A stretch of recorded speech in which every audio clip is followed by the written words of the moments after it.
Hey guys, Greg in the Garage series. What we're looking at is a Rampage Trailcrawler Skid Plate. It is a direct bolt-on. It is 3/16 steel. The black powder coat is OE match. It does fit with the factory bumper, and it fits with most aftermarket bumpers. The skid plate comes with a lighted and non-lighted version. This is the non-lighted. The lighted includes a 20-inch Cree LED 3000 lumen light bar and wiring harness, and the design of it spreads a really nice broad light pattern for off-roading. So the installation takes about an hour to put it on. It's not that hard. It's removal of the original pieces from the bottom part of the bumper, and it also requires 2 nut certs to be put in on each corner, left and right. You're looking at probably 2 out of 10 wrenches as far as how hard is it to install. Not that hard, takes a little bit of time.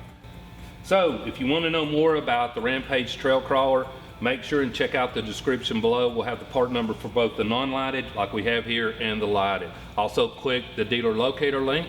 That way you can find your nearest total truck center to you. They'll be able to get your questions answered, get you one, or even install it if that's what you like. This is Greg, Total Truck Centers in the Garage.